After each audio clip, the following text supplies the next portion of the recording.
Grace and peace, your church, this beautiful Sunday morning, as we continue our journey through Advent in preparation for that Christmas day. I went to the mall because, Christmas. And I got to tell you, it got real at the mall. If you're going to the mall, be careful. People are on edge. I don't know if it happened to you, but when you're in a parking lot, like at the mall, and you're leaving and pulling back, and someone behind you is doing the same, doesn't get pretty. It gets real. It happened at the mall. I witnessed it. Congestion, cars going in and out, people driving around trying to find a spot, two people trying to leave. They almost hit each other. They stopped short of it. They turn around and share with each other the international sign of anger. Works in any language. And I was saying, people, it's Christmas season. Christ is coming. Not get mad. Bring the stress level down. Follow the star. Follow the star. Get on the way to Bethlehem. Get on the way to the manger. Get on the way to that Christmas morn. Get on the way and listen to what the prophet Isaiah has to say in this gospel. Prepare the way of the Lord. Make his path straight. Or in Isaiah chapter 9 when he says, "For a child has been born to us, a son is given to us, authority rests upon his shoulders, and his name is Wonderful Counselor, Mighty God, Everlasting Father, Prince of Peace." And that's who are we expecting to be born in Bethlehem, the Prince of Peace. And on the way of the Prince of Peace, we go. When I say that during this season of Advent, we're following the start, our Advent start, from the east going to Bethlehem, and we're on the way, that word way is a church word. The way. I'm talking about the ways of Advent, like the way of love last week, the way of peace today, the way of hope next week, and the way of joy on the last Sunday of Advent, in Advent.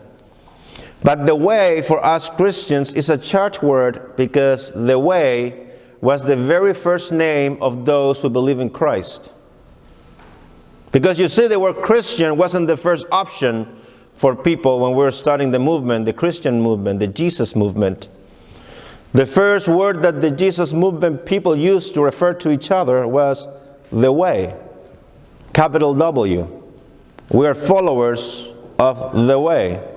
You may remember the Gospel of John when Jesus says, "I am the way, the truth, and the life." So the way, if you remember the book of Acts, when Paul, the Apostle Paul, is a persecutor of the church, he's, there to judge people on their beliefs and to kill them. Like he killed Stephen, the first martyr of the church. And the book of Acts says that Paul was looking for all those who were following the way, capital W, followers of the way. That's in the book of Acts. Confirmation class, are you here? Yes. Book of Acts, Old Testament or New Testament? Old.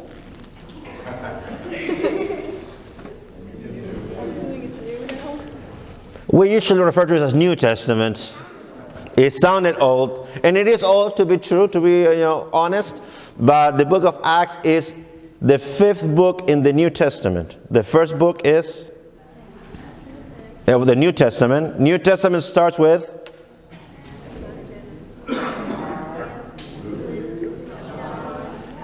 Acts.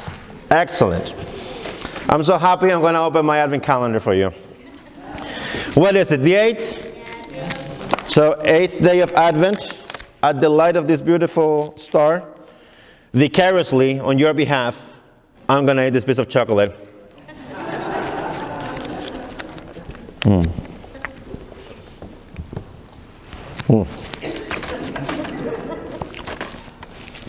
Come and see that the Lord is good. Advent. Following the way of peace. And the ways of peace is important not only in the little things, like going to the mall during the holidays and being able to share the peace, and not to share the anxiety, not to share the rage, not to share the anger, not to share the hate, but to share God's love that we talked about last week. If we cannot share the peace and follow the way of peace in the little things, how much harder it's going to be for us to follow the way in the big things, especially when the world gets upside down, when there's no one to stand for peace. One of the most moving experiences in my life has been to visit a concentration camp in Germany.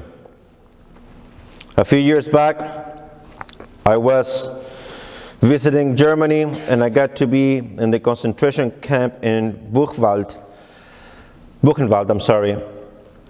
and it's just daunting to see a concentration camp, to be told how they used to kill people, gas chambers. All together at the height of the war, almost 1 million people were in a concentration camp. In this particular concentration camp in Buchenwald, 50,000 people were executed. And after the war, when that camp was liberated, a monument was placed in memory of those who have been killed. It was on the ground, a bronze plaque with the name of the nationalities, not the name of the countries, but the name of the nationalities of those who have been killed. Italian, Polish, Spaniard, Gypsy, French. And the plaque, as I was standing on a cold winter day in Buchenwald, our guide said to us, "Please kneel down and touch it." So I did. In that snowy field, I touched the plaque and it was warm. And the guy said to us, "We keep this plaque at human temperature year-round to remind us of the temperature of life, of the weight of life, of the miracle of life."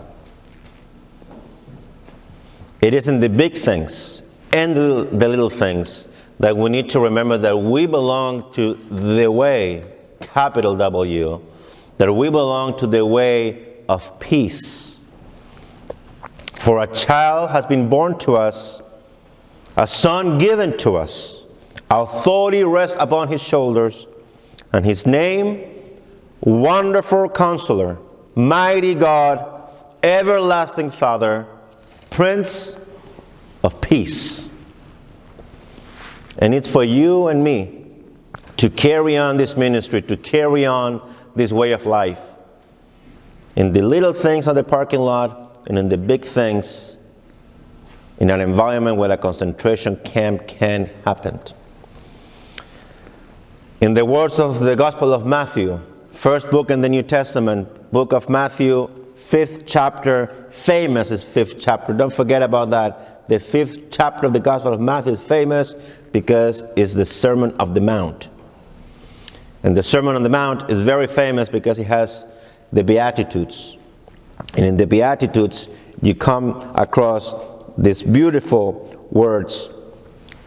Blessed are the peacemakers. Blessed are the peacemakers. Not the peace believers, not the peace quiet people, not the peace haters, but the peacemakers. You and I.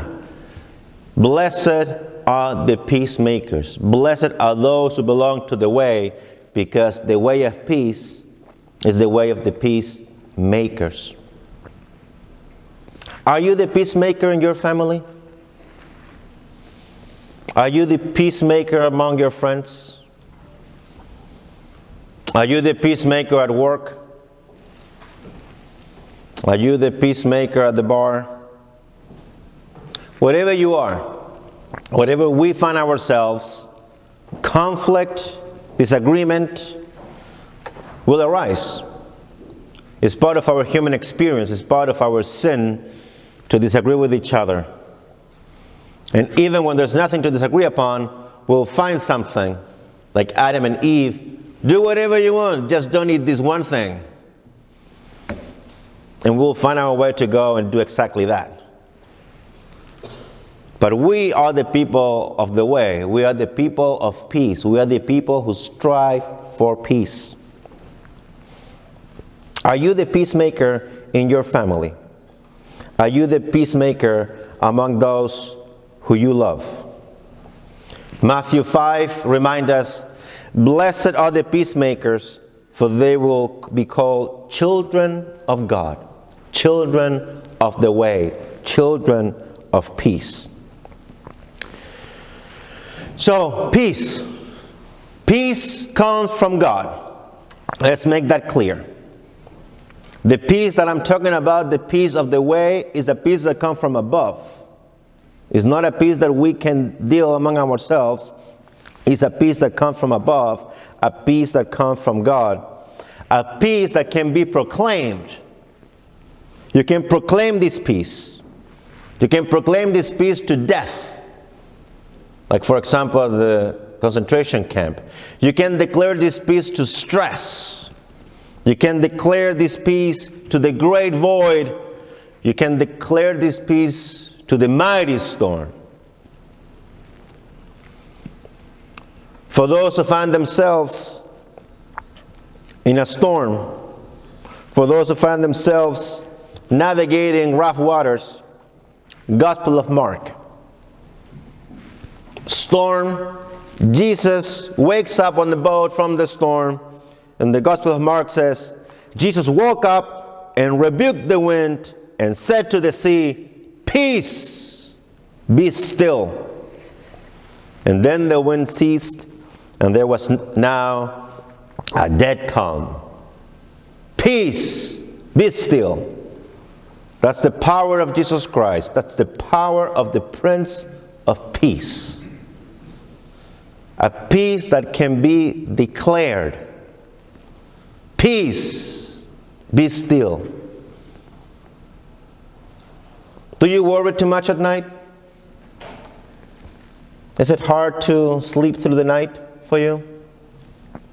Sometimes we have so many things going on that we wake up and cannot go back to bed. We start pacing around, thinking, working ahead, worrying, crying.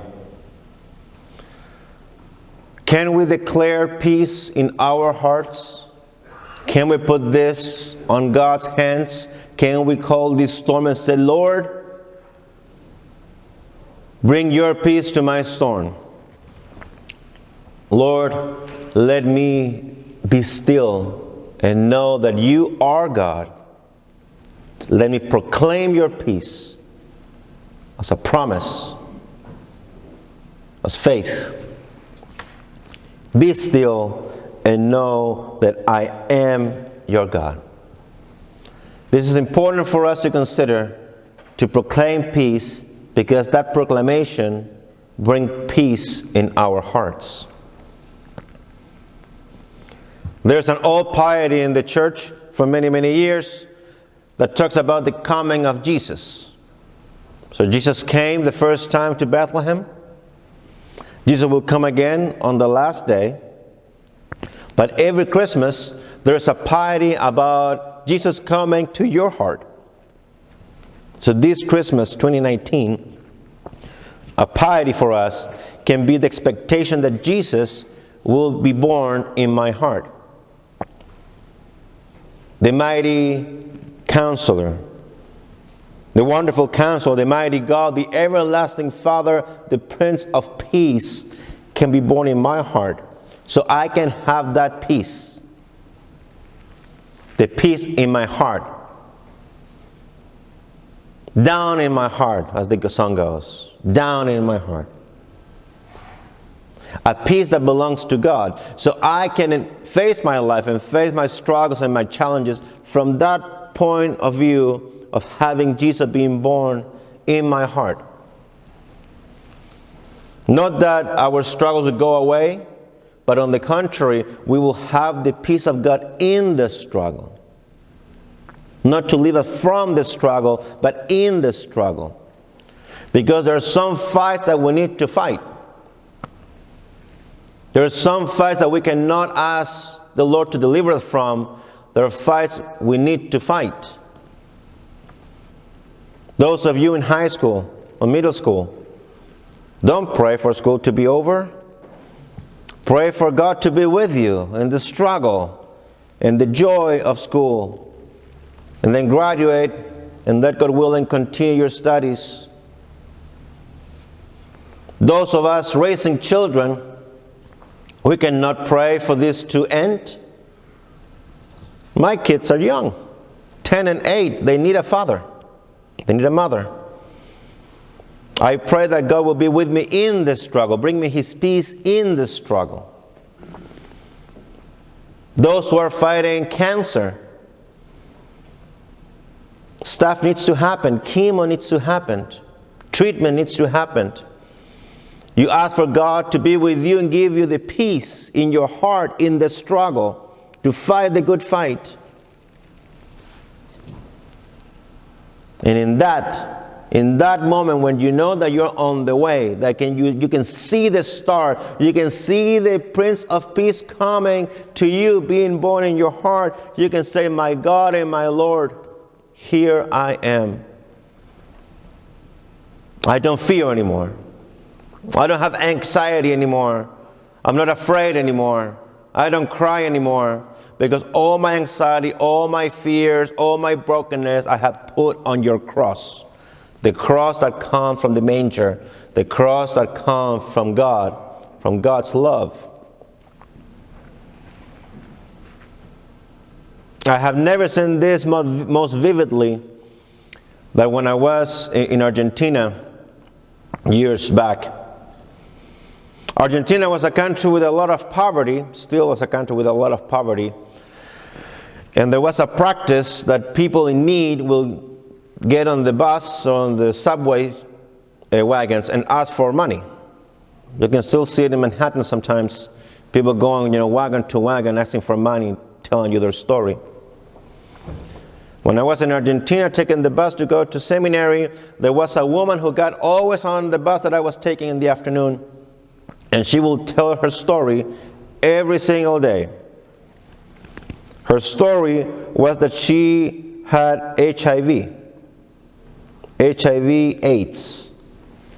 Her story was a story of scarcity, of needing medication, of needing care. Her story was a story of need, a story of struggle. But it was beautiful about it that at the end of her pitch about her struggle, at the end of the pitch on the story about her sickness, she will have the brightest of smiles. It was this just beautiful smile, ear to ear. And with that bright, beautiful smile, she will give a blessing to the whole bus. And she will use these words. Gospel of John. Peace I leave with you. My peace I give to you. I do not give to you as the world gives. Do not let your hearts be troubled, and do not let them be afraid. Peace I live with you. And that will be the end of her story.